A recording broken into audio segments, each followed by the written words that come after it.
Thanks for coming, Benji. This is great. This is the It's Show Business podcast. Yes, We happy go to way be here. back. Oh, I'm so glad you're here. We go way back to New York days and Oh, yeah. the East Village. Yes, early mid 2000s.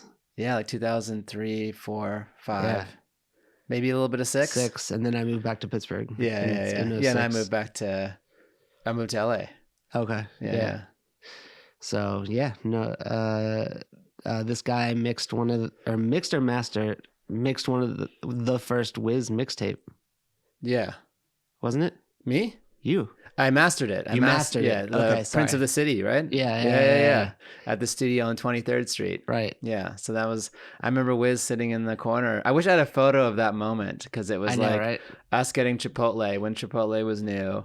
I think it was I don't remember that part. Wiz just on the floor and like maybe Artie Possibly. and possibly Wiz's manager at the time. Yeah, Chad. Yeah, Chad. Yeah. Yeah, Chad was definitely there. Yeah. And I think Ton was there too.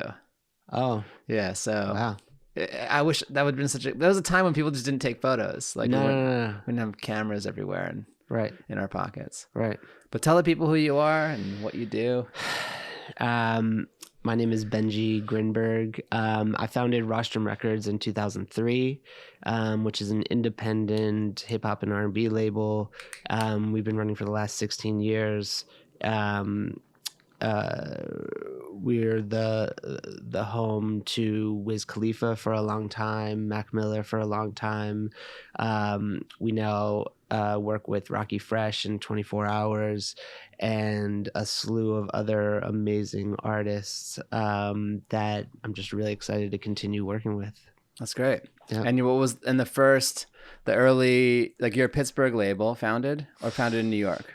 Technically founded in New York, Mm-hmm. but always at the heart is Pittsburgh. And then 3 years after I founded the company in New York, I actually moved the company back to Pittsburgh to start working with Wiz. And then we signed Denora. And then we just kind of kept working with Pittsburgh-based artists. And so Right. I stayed there until some of the artists started getting bigger and bigger and they started moving to LA. And so I Right. started spending more time in LA. And then eventually I came out here. And then eventually the rest of the company moved out here. And you could argue that you were maybe the first major label in hip hop out of Pittsburgh. Is that possibly correct? Yeah, I would say definitely in like the modern era for It sure. definitely put Pittsburgh on the map because, like, I mean, Wiz and Mac being like two of the premier artists from Pittsburgh. Yeah, absolutely. Yeah, and then Denora, another artist as well. Yeah, Boaz. No, for sure. Yeah. No, when I started Rostrum, I always wanted to find, even though I was living in New York, it was like my dream to find an artist from Pittsburgh and develop Right. an artist from Pittsburgh and like represent Pittsburgh. And so when Chad brought Wiz to me, I was so excited that I had started to work with an artist from Pittsburgh who was so incredible, and then Right. just being able to spend more time back there, and then eventually moving back there, and then so it was really in many ways a dream come true. Right. I remember like it was so cool to see Wiz finally pop, and then everyone's like, "Where it's such an overnight success," and I was overnight 10 years, Right. or 6 years, or- overnight. like- It was overnight about 6 years, five to 6 years. Yeah. So I first met Wiz in 2004 during a Thanksgiving break. Yeah. I'd come back to Pittsburgh. I had heard a song of his off of an ID Labs mixtape. Came back, really wanted to meet him again. Yeah. Chad was the one that brought him to my attention.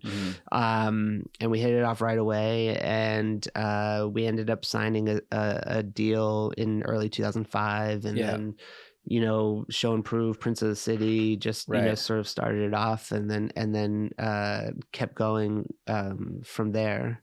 And so, but we didn't really hit our stride really until 2009, Right. and then 2010 happened, where shit really started to explode. Right. And then then Say Yeah, and then we'll say it was 2007. So we had these ups and downs, right? Yeah. Like so in 2007. Oh, that's right. That was earlier. That was earlier. earlier. 2007, we signed to Warner Brothers, which you would think would be like, oh, that's when it really popped off, but it didn't really. Like we'd been making so much progress independently. Right. We signed to Warner Brothers, and the people there are amazing. It was a whole different regime at that time, but they're amazing people. But it just wasn't clicking. Right. And so we asked to be let go because we thought we could do more just sort of being independent and being freer. So then we left, and then we started doing more independent stuff and then eventually got situated with Atlantic in 2010. I thought it was always crazy that like you went from Warner, which is on one floor of the building, to dropped to Atlantic on a different floor of the same building. Right. Well, the funny part about it is when Warner was letting us go, they had to ask Atlantic if they wanted to pick us up before they could let us go, because they're sister companies, and that was just how they did it, at least back then. I don't know if they still do. And I was like, please, I don't want, we just want to be free. We just want to do our own thing. And luckily at that point, Atlantic was like, yeah, no, we're not interested. And so we were let go. And then it was literally like 2 years later, Atlantic is the one that signs us again. So literally like Warner Music Group signed us twice. Right. I mean, there's a thing happening now in the industry, and I don't know if it was the same for you back then, where like sometimes these labels and publishing companies would rather wait until it's a for sure thing and pay a little bit more than just take a risky bet earlier on. I mean, I never talked to Atlantic at that time, nor did I ask them when we went there in 2010, like, hey, so why'd you pass on us in 2008? You know what I mean? You just kind of kept the momentum going. Like, what's the point? And so I don't know what the reason was, but I think that the general premise of, we're not going to take a chance on this right now. I mean, who knows? They might have just signed a whole bunch of other up and coming artists and felt like they had already placed their bets or whatever. But either way, it worked out. And it's such a different time today. I mean, people always ask me like, what's the point of signing with a label? Like, and what do labels do? Especially nowadays when there's been such a long, like I'd say 10-year period of like successful indie labels and successful people doing it by themselves. Like what labels offer is constantly changing. And like, what do you guys offer that like you feel is like your core competency and core advantage? Well, so earlier, when I first started, part of it was artists needing to pay for studio time, things like that, like how do we manufacture CDs, how to, and so the label had to help with all of that, whether you're an independent or how do you get into stores, whether you're an independent or major artist at that time, those were still hurdles that you had to get over, and they were expensive hurdles, and so it helped to have a company like that, but there was so much more to it even back then, in terms of artist development, in terms of strategy, in terms of, different marketing things and how to use some of the new technologies that were coming out. And just so all of that stuff, comes together. And so what's changed is anyone with a phone or a laptop or whatever can make a song, right? So, artists, it's still good to have studio time and be in a proper studio to record vocals and stuff like that. But the cost of it has definitely gone down, and it's more accessible now than it was back then. And I mean, major artists like even Travis Scott records in like a house in a room. And No, we work with Problem, and he literally makes his albums on his balcony. He has a setup, and he literally outside he records himself on his balcony. And is it noisy? No, it's great. Wow. He figured it out somehow. It's like a vibe for him? Yeah. It's literally a vibe. He wakes up early in the morning, drinks coffee. He's on a totally different schedule than I gotta hear some most of this. artists. That's incredible. Yeah. He's just got like a windshield on the mic, and he's just like birds are chirping. Oh, it's part of the sound. Yeah. Hey, it's a vibe. Remember Timberland did the baby? I got the birds. So what were we talking about? We're talking about like, labels and what they right. offer. So now, why does an artist need a label? I think an artist needs a label just as much as before, but for different reasons. And the things that were sort of contextual at the time are actually more at the forefront now, which is strategy, digital marketing, and understanding of how to use advertising, of how to pull all the different levers that are available that maybe an artist doesn't know on their own. Right. Plus, a lot of these things cost money. And so there's still the cost factor that's there. But, we have 10 full-time employees. Like, right. Everyone brings their own expertise. Everyone has their own network. So when it comes to, hey, this song would really be great, in this TV show, someone at our company knows how to get it there. Right. Or, hey, it would be great if we teamed up with Nike for this one thing or whatever, hey, you know someone at Nike. All right. Right. So like, it's just like the Wiz shoes you guys had. He had his own line with, that was a Converse. Yeah. Converse. Yeah. And Atlantic, helped hook that whole thing up. Right. And so, and it was very natural because Wiz always wore Converse and rep Converse. So, there's just so many more opportunities to be a bigger artist, to have a bigger footprint, and to have a longer career. Right. And of course, there are examples of artists who aren't technically on labels that have done well. And that's great. And I think that having a bunch of different models is great, right? Artists that are successful on their own, artists that are successful with independent labels, with major labels. There's a place for everything. Right. It just matters or depends on how great the management team is, how much money they have to back their whole thing up, how much do they know about strategy. Management comes up a lot on the podcast because I talk to a lot of comedians, and I think there's a general feel in all entertainment, like if I only had this one person, all these doors would start flying open. Yeah. Do you feel that that's the same in music today? If you had the right manager, that's all you need to really go to the next level? Maybe not so much, because artists themselves know so much about their own audience, about how to reach people. The reason that they're even at a point to where a good manager would be interested, unless it's like their good friend that they grew up with or whatever, right, which is often the case, is because you're doing something right as an artist. Not only your song's good, but you've gotten it in front of people, or your Instagram has the right look, or you have a consistency that's important. All those things, come into play. And I think there's a lot that you can do on your own as an artist. I don't know the comedy world well, so you might be able to do all the same things yourself, but I can't overstate the importance of a good manager. Right. If you have a good manager, it definitely opens doors. It keeps you organized. The strategy keeps moving. The communication with everybody around you keeps going. Especially if you're signed to a label, having that, once you're on a label and you have a strong manager, that's when the team and the traction starts to take place. Because there just is conversations the label has to have with the manager. Right.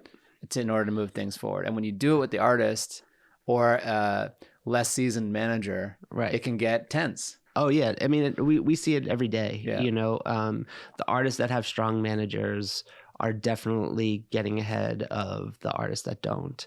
And sometimes the artist knows that they need a manager, but they just haven't clicked with somebody. Right.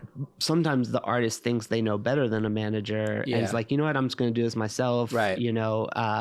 And it's tough. Yeah. It's tough to do all those things. If a manager, if they're doing it right, is busy all the time. Right. And an artist, if you're doing it right, is busy all the time. So how are you going to be both? Right. And how are you going to turn off the creative brain to respond to this and negotiate X, and then vice versa. Yeah. And not take things personally. And it's like, we don't want to pay this for, it's like, it can get personal. And so, it's much better, to have someone representing you. Yeah. I walked into this situation recently where I fully understand what artists had to go through, because someone was trying to do something with me as a comedian, and I don't have a manager as a comedian, and I had to negotiate for myself, Right, also right. as the talent. I'm like, Right, this right. is terrible. Yeah. I 100%. You just need a buffer, like, because you want to be always like everyone like you and all this. Like you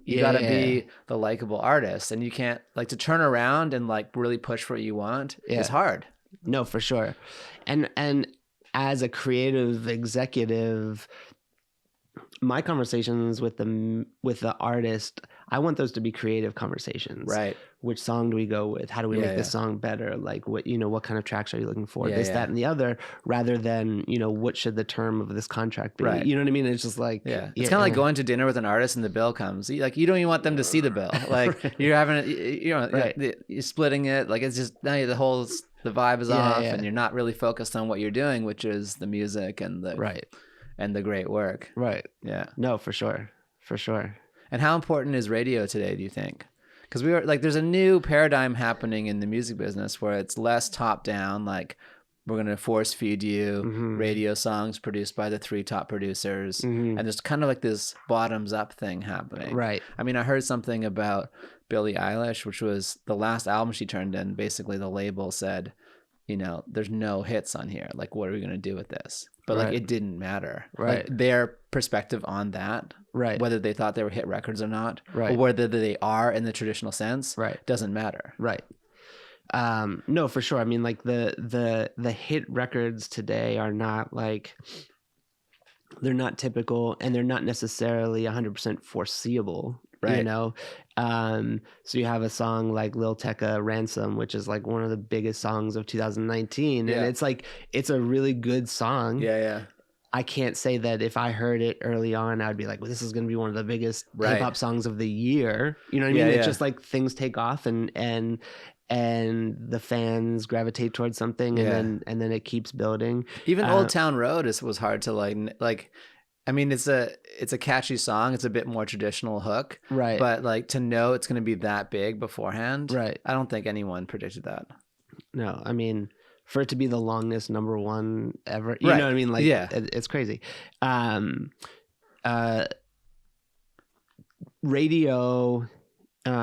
Radio's never been a major part of rostrum launches.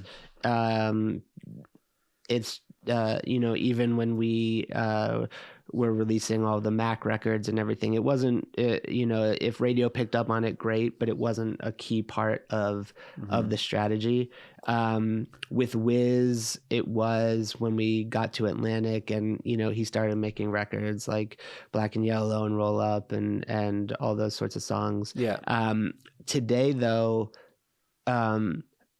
I don't suggest going to radio unless you have like very, very, very strong numbers digitally, because radio now looks at digital to say, should I support this record? Right. How's it going? So we've gone with records to radio recently for the first time as a company, and we've learned a lot of lessons from doing that. Right. Namely, one is urban radio doesn't really impact streaming.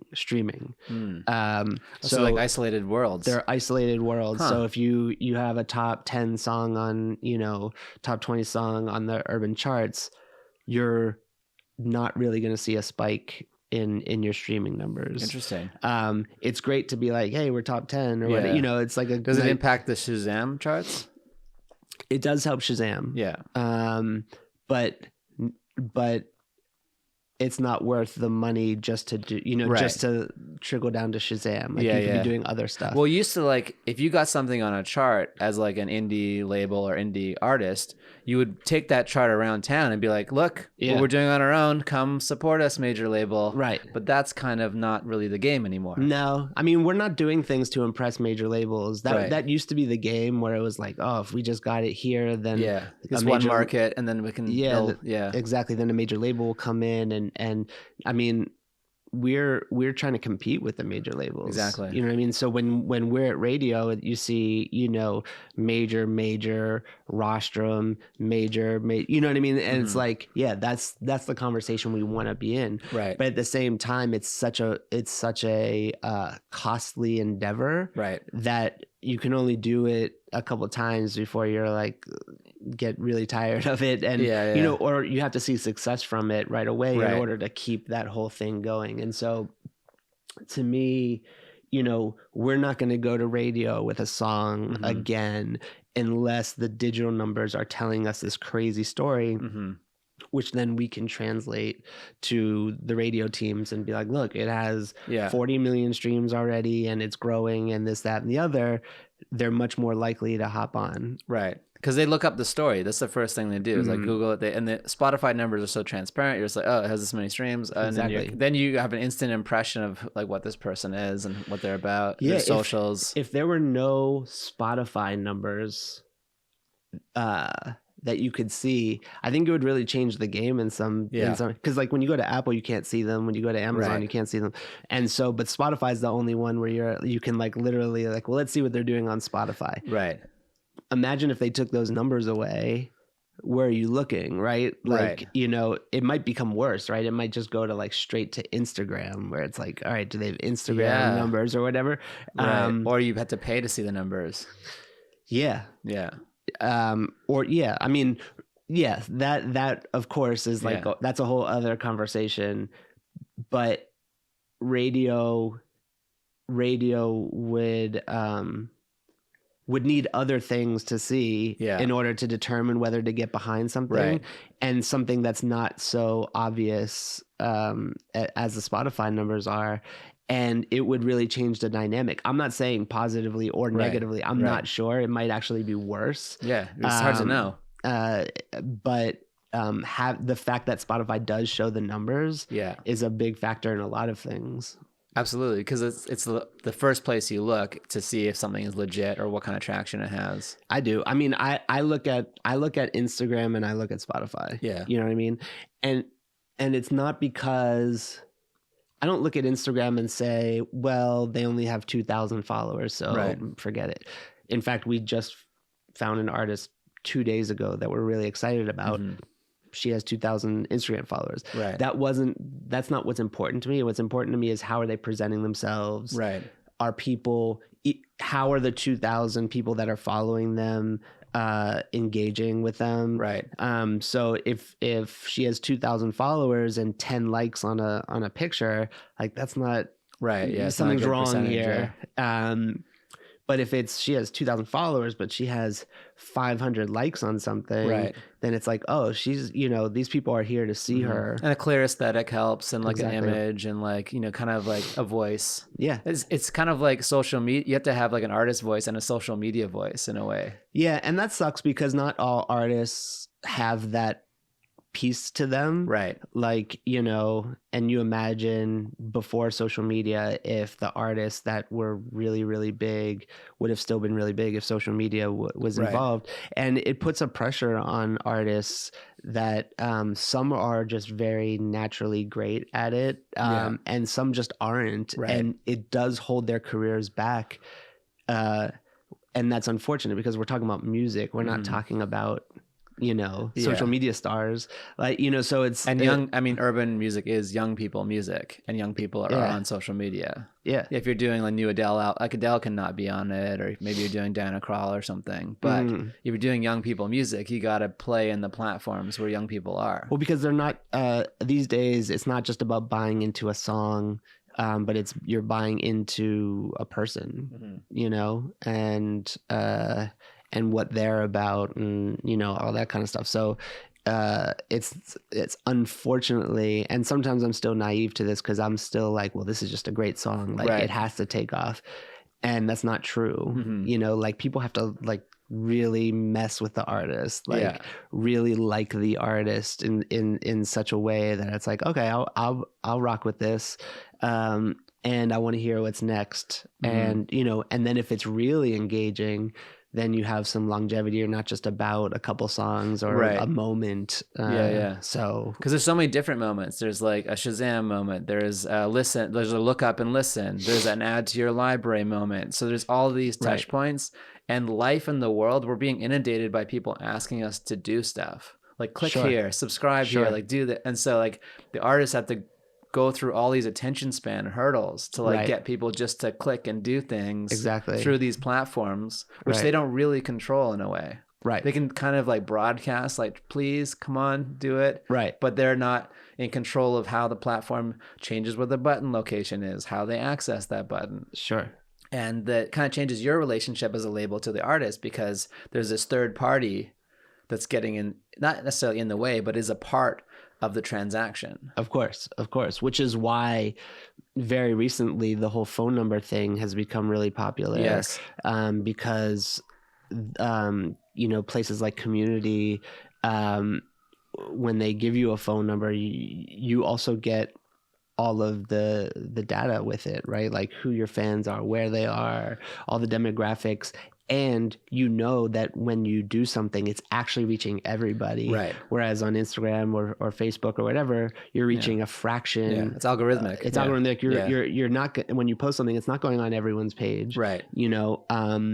And so people are looking for a more direct way to talk to their fans and to know that, okay, this person is a fan and they want to see it, so they're going to see it. Right. Rather than, hey, 2/3 of the people who clicked follow or whatever are not even seeing they're not active post, yeah exactly yeah that's why email is still like, it's old school but still so important, especially if, like you said, you're adding the age and all the other demographics to the email list. You can target and segment and know where your audience is, especially for touring. And absolutely. And you can use that in so many different ways in terms of finding college reps, finding people to represent you in different areas. And that's another thing that's powerful about streaming data, is that it gives you that like really nuanced data of like where your listeners are and which markets you're popular. Absolutely. So, and all that data is really important, particularly like you said, as you take a song or an artist from the streaming world and into the real world. Like, okay, we're going to route a tour, or, even determining like what kind of merch to do, and is this cold weather, hot weather, just all that kind of stuff. I didn't even thought about that. Cold weather, or what kind of merch for the market, right? Like you don't want to bring like just only hoodies to Florida in the summer, but yeah, anyway, but there's almost becoming too much data, right? So you're finding lots of companies that are trying to interpret the data for you, or at least help, right? Yeah. Because you can get all the data, but unless you understand how to read it and what actionable items there are from the data, then you can have all the data in the world. It doesn't mean shit. Yeah, it's information overload. And you can't, like music, you still have to add an element of having the ear, so to speak, like knowing like, okay, this is something that I understand and we can add these elements to it, to the data that we know, and build it. Right. For a while, I think people were just trolling for numbers. Yeah. But I think that game is kind of dying. Like they're kind of pushing it down to like lower level employees to just like, just find things that are popping. Right. But lots of things are popping momentarily. Right. But few things are popping and building and sustaining. Right. Yeah, and that's where that taste comes in. Right. Is to say, there's some numbers behind this song, and actually this is a really good song, and if we were to do this, that, and the other with it, it could get really far. Whereas you hear something, it's like, it has numbers, but this is really corny, and either we don't want to be behind it because it's corny, or this has reached its maximum, potential already, and so that makes no sense for us to jump in at this point. Right, or it's a one-off. Yeah. Oh, yeah. Right. Yeah. The artist is he or she happened to make one really good song, and I heard all the other songs, and they're really not great. Yeah. Even the blind squirrel finds the acorn. Okay. Yeah. All right. I'll scratch that one. That's a Canadian saying? Sounds Canadian. Even the blind squirrel eats the maple syrup. I think I thought the saying was something like, even, something about an old squirrel, like sits around, they get a nut long. I don't know, something like that. Same. I don't know. Yeah, I guess so. The only two squirrel analogies anyone's ever heard. So, but that's also too, like, so if you pop and get 1 million plays on your song, you're excited as a new artist. But that's gross revenue of $5,000 approximately. Right. Correct. Which doesn't create a sustainable career. Correct. And back in the day, and we've talked about this before, but it's like you sell 10,000 albums out of your car. Right. That's like almost $100,000 in your pocket, and you can use that money to go back in the studio. And now you're like a little capitalist. You're building. You have a mini business. Right. But streaming, it's like you're kind of living in this ethereal online world that doesn't actually translate. This is my wife. Can I answer real quick? Yeah, absolutely. Just make sure everything's cool. Hey.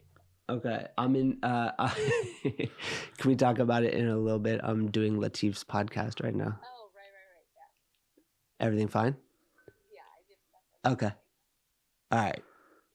Well, I'll call you afterwards. All right, bye. That's a good husband. You have to pick up when your wife calls. Yeah. What were we talking about? I were talking about like, so you're building.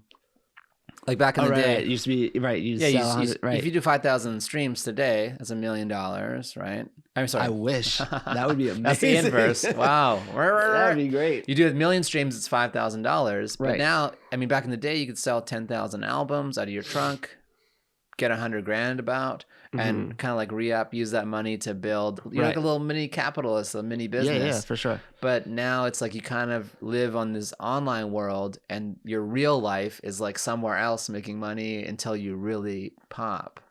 Yeah, I mean, look, if you make your music in your bedroom, put it up through, whatever distributor, and you start to stream, a couple million or whatever, and you're young, you don't need that much money to, then you could kind of have this career. And I see more and more, like this middle class of artists start to develop that wasn't necessarily there before. Interesting. It's still a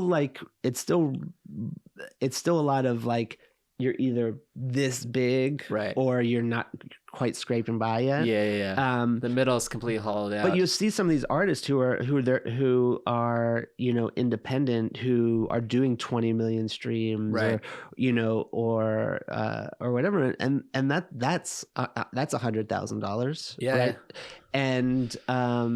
And shit, if you're doing that on your own and you do some tours and stuff, like you're doing really, really well. Right. You know what I mean? So there is the possibility for that, but it's few and far between the artists that are actually getting to that level. Right. Consistently delivering songs with streams. And so when you think about a label, if we found an artist and it was impressive because this artist by themselves got 1 million streams, right? Mm-hmm. Which would be impressive. Yeah.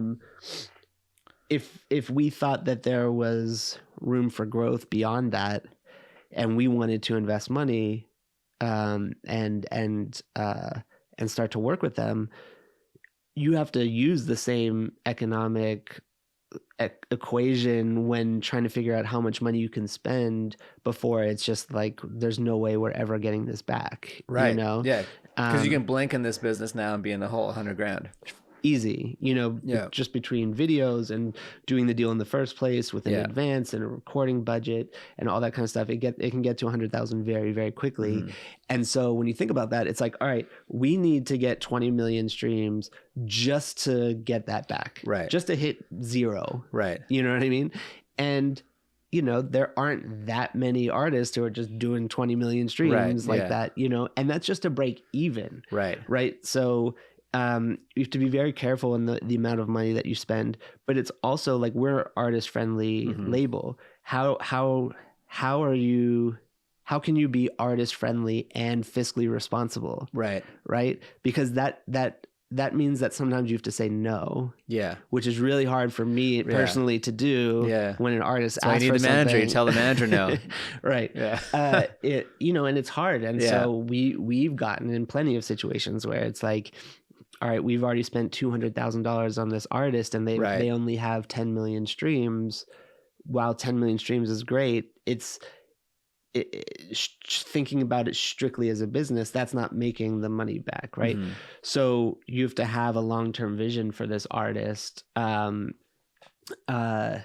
hope they get like a big sync, or right. Oh yeah, the sync world. Yeah, there's sync, for those who don't know, is like when you put a a song, you place a song in a movie or some sort of motion picture, television show, and they pay you a licensing fee. Right. Which nowadays can be either quite small or quite large, depending on what it is. Because there's so much TV now. Yeah. You know, between Netflix and all the Hulu and everywhere, and the billions of stations that are on cable. Yeah. You know, the price for that has gone down quite a bit. It's not irregular for a song to be placed on a TV show.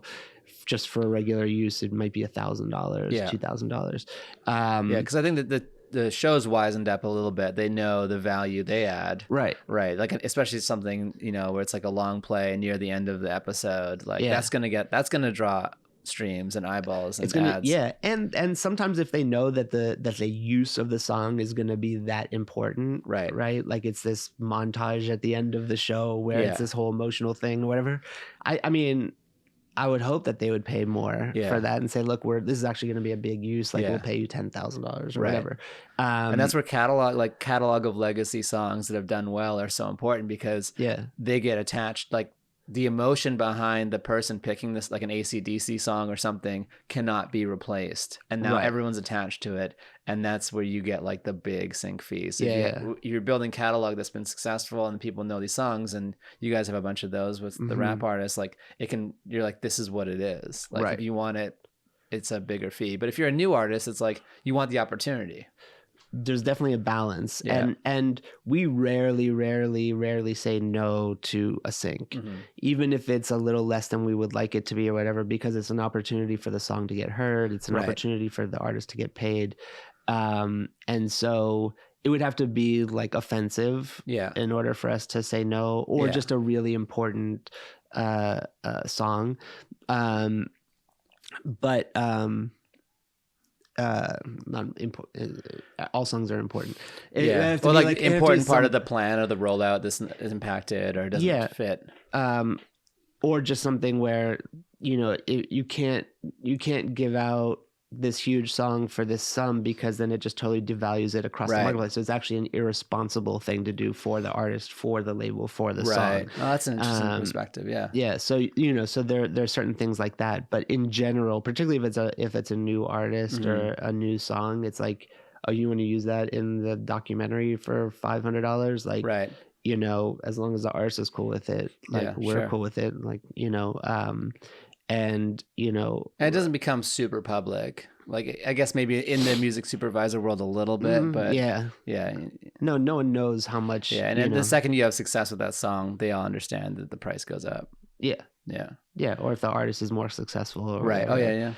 And what a lot of people are doing now with they're just making cover songs of popular songs and hoping that like you can either have the brand name one for this much money, or you can have the generic one for this much money. Sometimes people are going for that generic one, and there's a whole business off of that. Or just even the search, like Alexa, play this song, and they're making copies of the songs and hope that like they'll get plays through it. And it happens like half the time now. I ask Alexa to play a song, they're playing me some other guy's version of it. I'm like, I don't want to hear this. They need a little option on there, like only play the real shit. Don't give me the other guy in his bedroom in Idaho. Give me the song. Or do the one, play me the one that has the most plays. Oh yeah, there you go. You're hired. Thank you. What do you think about the mixtape game? Because that was a big part of your success story. I mean, you guys had so many mixtapes with Wiz and Mac that were basically like albums. Like some of their biggest projects were mixtapes. They were called mixtapes, but they were really treated in many ways like albums. Even though they in most cases weren't sold anywhere. Creatively, they were treated as albums. Like the thought and the care that was put into it was not like, oh, we're just going to throw this together in a couple of days. It was months of recording and, putting it together, and it was a real statement for them. And so it's just different now, right? So that was back in the day, mid 2000s to really when like streaming started to really, take off. now it's like people are calling things mixtapes but they're being distributed across all DSPs as if it's fuzzy. Like, it's fuzzy and you know, it can just be an artist calling something a mixtape because they don't want it to count as an album, right?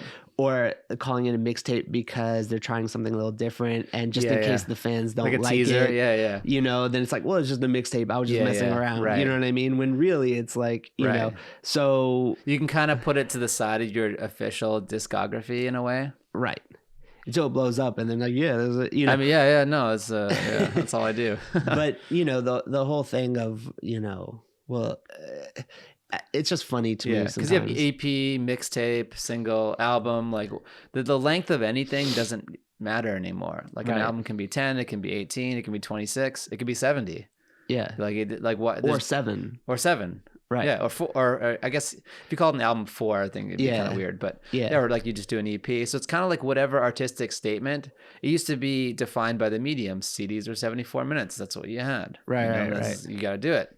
Right. Somewhere in there, 60, 70, 55. Right. Yeah, no, I mean, there's certainly artists that take advantage of the fact that on streaming, like you said, you can have however many songs you want, right? Mm-hmm. So... Drake does that really well.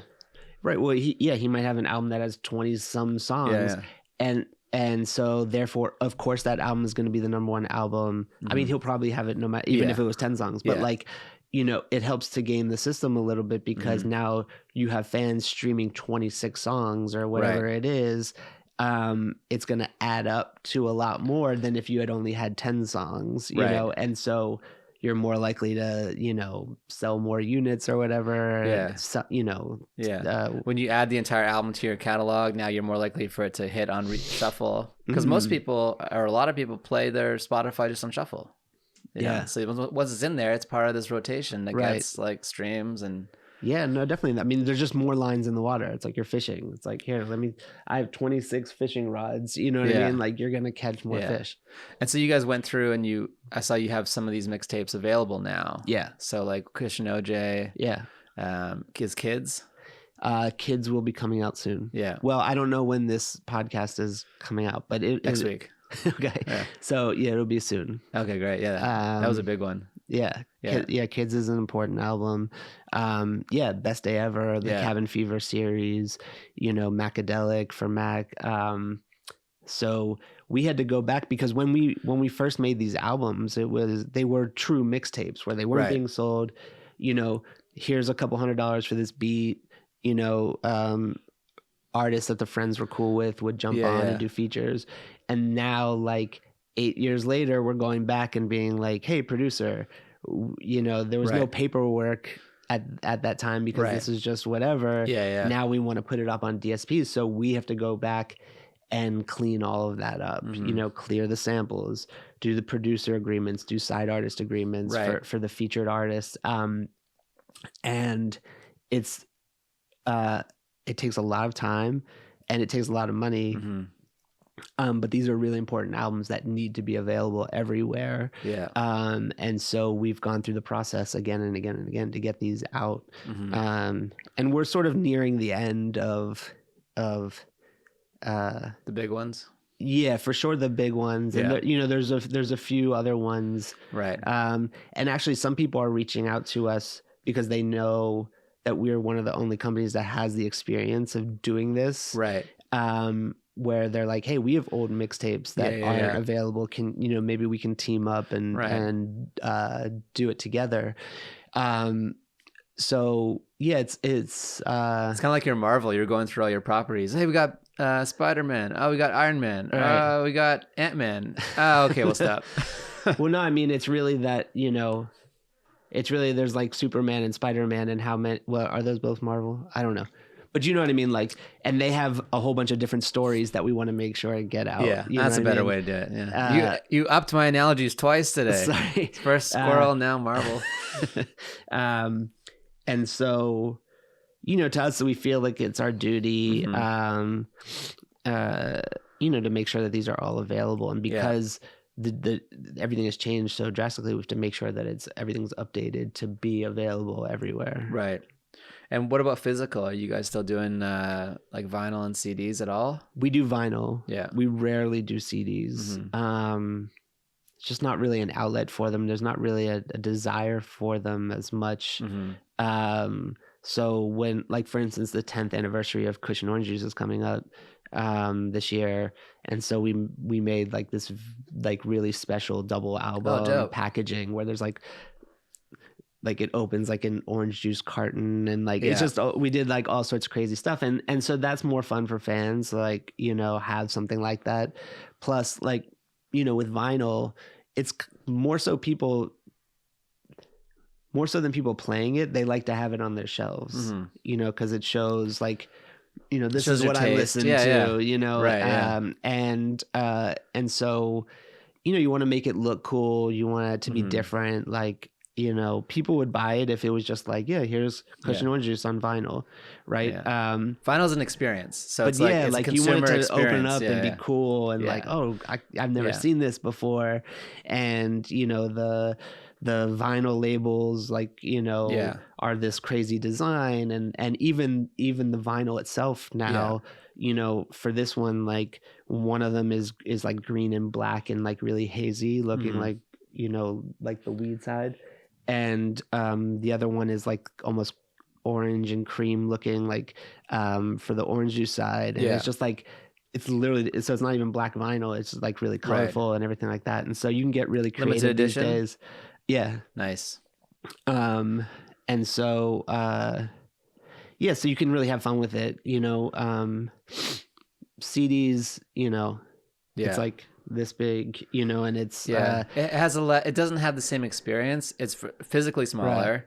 It's kind of plasticky. The case always breaks. It's like that CD was more transactional. I mean, streaming is the ultimate transaction. You're just like click, and then it's like somewhere.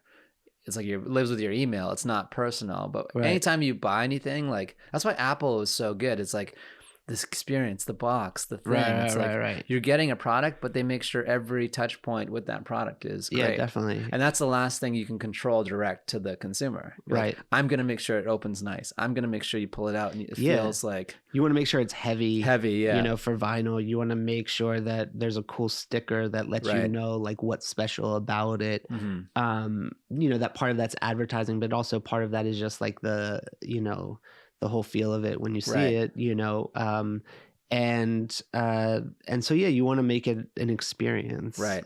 You know, and you want to make it special. Like, people are going out to get it, people are talking about it, and something that the artist is proud of. And how did they find out about the vinyl? Is it just through socials? Do you guys find ads are an important part of selling anything nowadays, through like social media, Instagram, etc.? Yeah, sometimes we do things in conjunction with Record Store Day. That's often... That's a big one, yeah. Yeah, that's often when we would launch something special.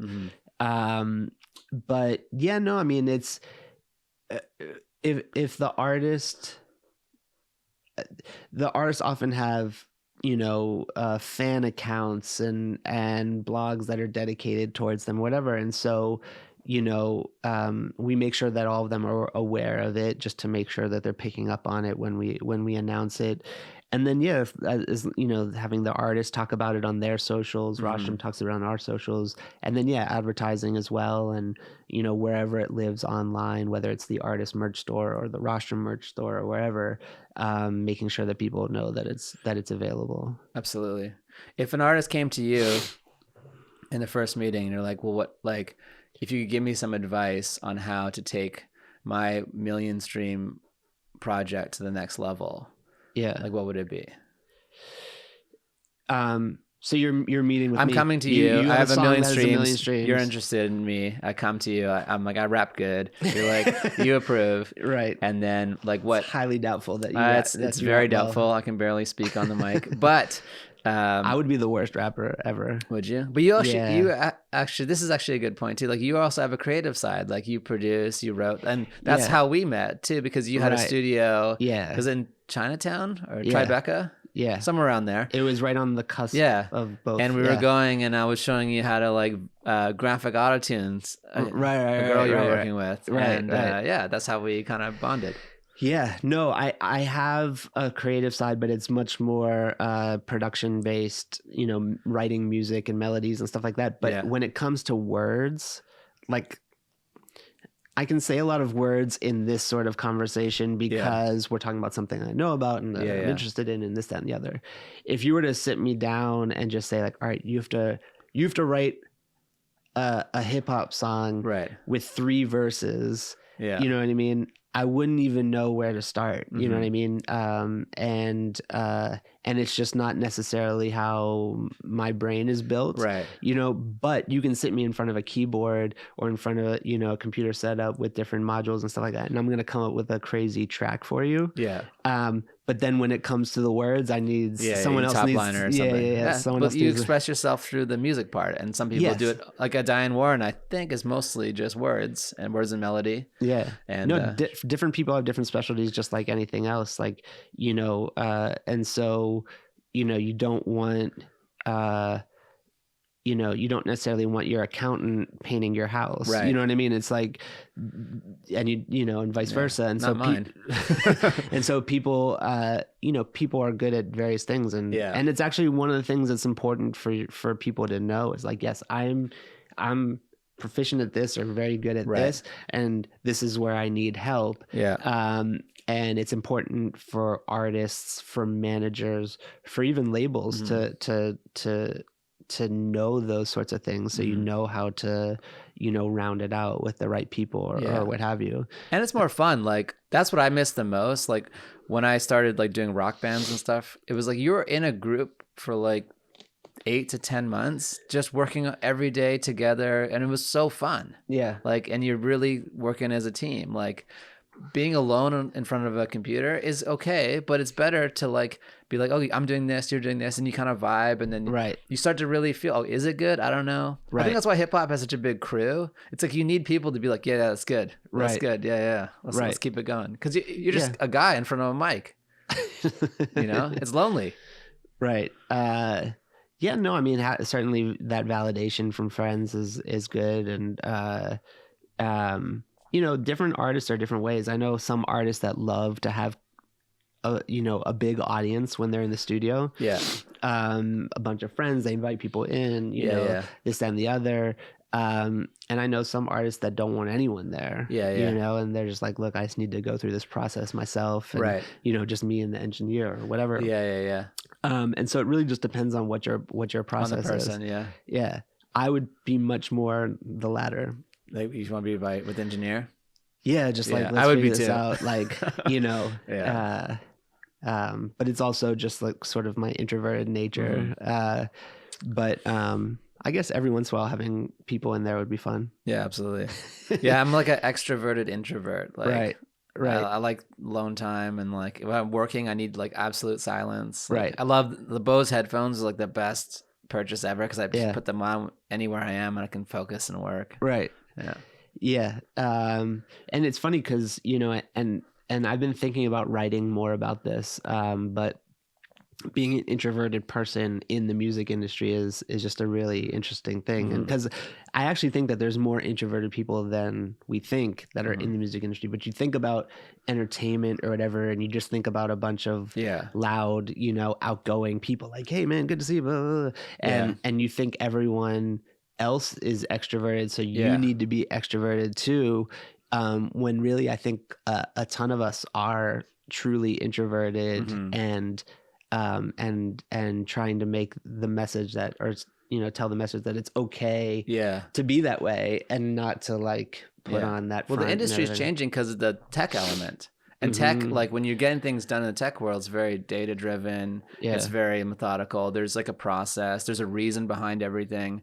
And I was talking to someone at one of the DSPs, and he was so refreshed from having moved it from the music side into the DSP side, where it's like way less bravado, way less you know, positioning, like holding back information to get power in a certain environment. It's like, what? No, this is logical. We're doing ABC plus because that equals D and that equals F, and this is something that I preach at Rostrum.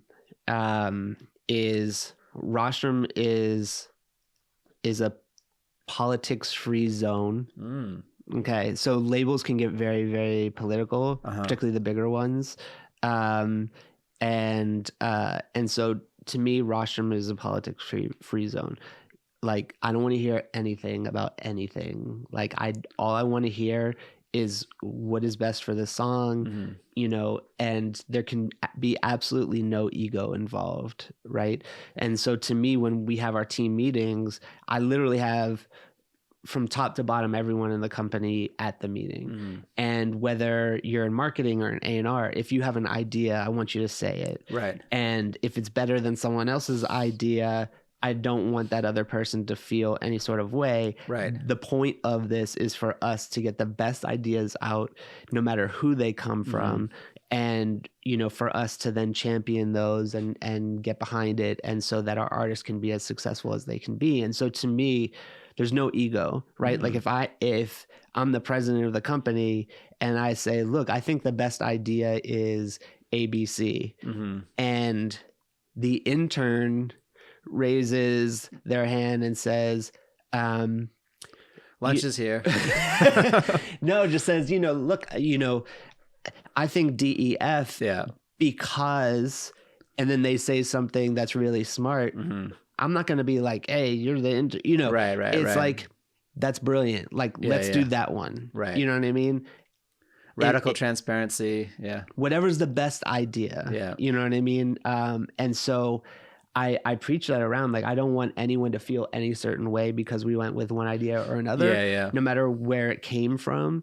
And I think that that's really important. And I also think it's one of the reasons why our team is so happy and fulfilled is because everyone feels like they're adding, you know, their team wins it for everyone. Yeah, absolutely. And so, and the same thing with artists. If an artist comes in and has this, you know, an idea, you know, we want that we need to be open-minded about everything. Yeah. And we ask our artists to be open-minded about everything. At the end of the day, it's the artist's decision. Yeah. To me, it's the most fulfilling though when we put everything out on the table together. Yeah. And we together come to a decision that everyone's happy with. That's the best way, because then the artist knows, okay, we threw out all the ideas, yours, ours, this, that, and the other, and this is the best one, and this is the one that we're going with, and that the artist agrees with it. Sometimes the artist disagrees and says, no, I understand what you're saying, right? But I want to do it this way. Yeah. And you know what? We do it their way. You know, because that we're here to support the artist. Right. And as long as we let them know why we thought it may not be the best idea, and these are the hurdles that we might come across if we do this your way, etc. Yeah. As long as they understand those, and acknowledge them and say, okay, I get it, but I still think that this is going to be better. Fuck it, let's do it. See how it goes. Artists today are so much closer to the front lines of what's going on. Like, they used to be like, they're far from the studio, which is far from the label, which is far from the production, which is like all these different skills were so far away. And now they're so close to it because it's all digital. So they have a lot more intuition about what's going to work with their fans than I would say like 15 years ago. Totally. Because they're interacting with the system. They're uploading themselves. They know, they're watching, they're tweeting, like they're involved in it minute by minute in a way that sometimes a label just can't be. Right. And you also have to understand, like, you know, who you are, right? As it relates to it. Like, I'm 41 years old, not old by any stretch of the imagination, but also I'm not 16. Right. And we work with an artist who's 20 years old, who's very close to his audience. And we were coming out with a song that actually just came out today. But we were mixing it, and we got a really great mix engineer. Yeah. You know, and made it sound really big, and it was great, and this, that, and the other. And we used all the right sessions and all that kind of stuff. Because there was a bunch of feature artists on it. And so we put it together right. And I was excited about it, and then the artist was like, this sounds awful. Right. And I was like, really? Yeah. And what we ended up doing is going into the studio that night, taking the MP3 from, excuse me, from the very first session where they did the rough, Yeah. with literally the vocals and the beat on it. Yeah. Put it together with someone else's verse on a different version of the MP3. Yeah. Same MP3, but just same instrumental, but just a different level and all that kind of stuff. Yeah, yeah. Literally like put them together, like did some levels, add some ad libs, compressed it. Yeah. And that's the one that went up. Yeah, And he was like, yeah, that's it. You know what I mean? And I'm like, wow. And when you listen to it, technically, it definitely doesn't sound nearly as good as the other one, but there is an energy to it that it's like, I get what you're saying. Like, I understand, like because I know like a lot of the technical stuff, I'm like, man, but this sounds a little crunchy and this sounds this. But to him, like, that's what was good about the song. Right. And because he knows his audience so well and he knows how he wants to present his own music. Right. Of course, we're going with his version. It wasn't even a conversation. It was like, really? You don't like this? Yeah. Like, okay, what do you want to do? Like, all right, let's do it. Like, and we just kept rolling with it. And, you know, you have to let go of the reins and say, look, you're driving this thing. Like, we gave our, you know, sort of label level like mix process to it. Mm-hmm. And if that doesn't work for you, we want to do what works for you. Right. You know what I mean? And so now we know next time we're not even going to do that. Right. Because that still costs money, whether we use the mix or not. Yeah. And we're going to say, look, how do you want this to go? Let's just use the, you know, whatever it is. And the fans eat it up. Yeah. You know, Jimmy Douglas, who was Timbaland's engineer, told me something one time. And this is like,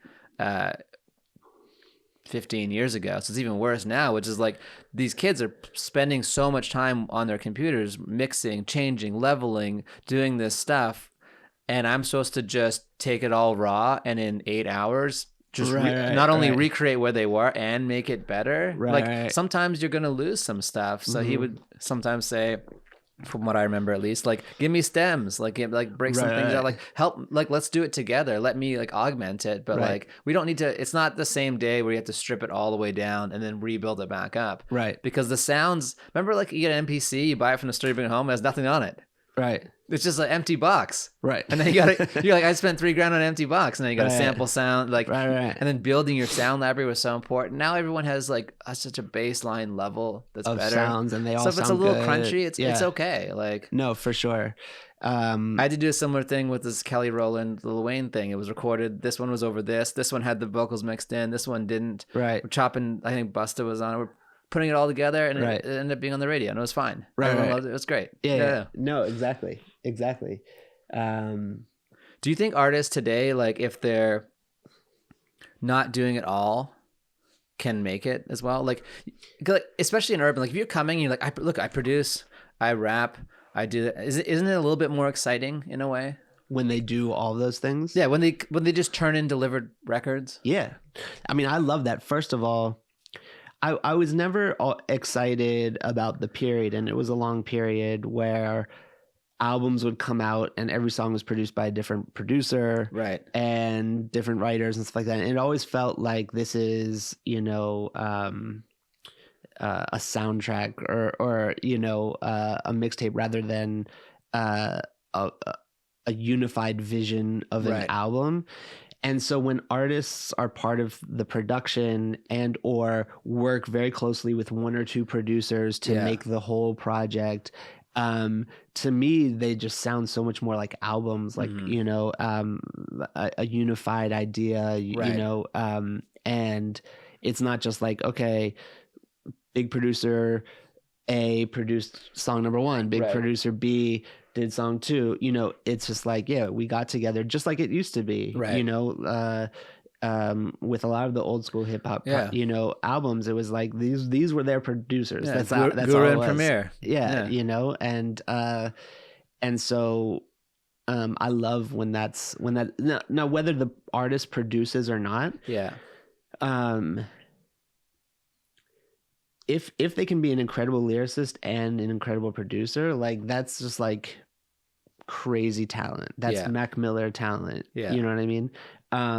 So if someone's just an amazing lyricist, but has good taste in what their tracks are, but they don't make them themselves, like that's still really So good. yeah. So, you know, whether they produce or not is not necessarily a thing, but if they know their sound and they've sort of identified a few people that really bring that out of them, Right. and they've done that before they even come to us, then that's exciting to have in place. It might be a good idea to encourage people who've never produced just to pick it up. I mean, if you have a computer or a phone, you have it, Right. and just to play with it, be like, oh, this is kind of what it takes, Right. And then so you can kind of speak, if you don't already speak the language, which is less and less nowadays. At least like you know it, because then you're a better collaborator too. Because as an artist, you're going to go out there, work with other artists. They're going to have you on their records, and if you have that hat to put on, in those times, it can be a really powerful advantage for you. Well, that's what's helped me as an executive is having come from a production background, right? That I can speak the language and say, when I think something should be changed or whatever, it's not just like a generic note, but it's a very specific note on what to do. Yeah. And it brings you into a different conversation. And I also think it brings you into a different respect level with the mix and mastering engineers, with the artists, with the producers, that you're not just coming in and saying, hey, can you make this better? Or whatever. It doesn't sound right. Right. It doesn't sound right. I don't know what it is, but saying too yellow. Yeah. It's by giving specific notes, and speaking the language, it helps get what you're looking for out of it.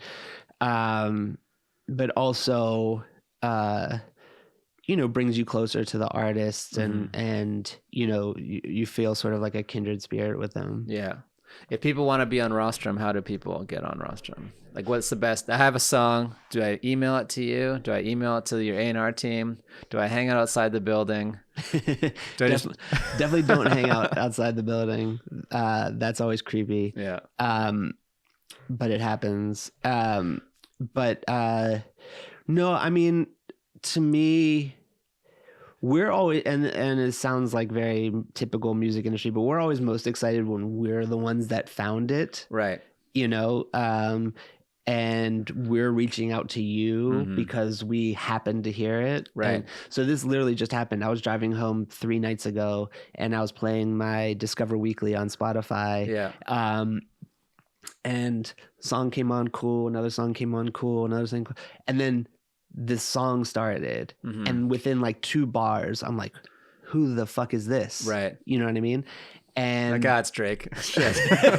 No, and it was, and it was this female rapper from the Bronx, and this is the one, she had 2,000 followers and whatever, and she's flying out next week. We're flying her out next week. Nice. Because I went in the next day, played it for the team. Yeah. They're like, holy shit, she's dope. Yeah.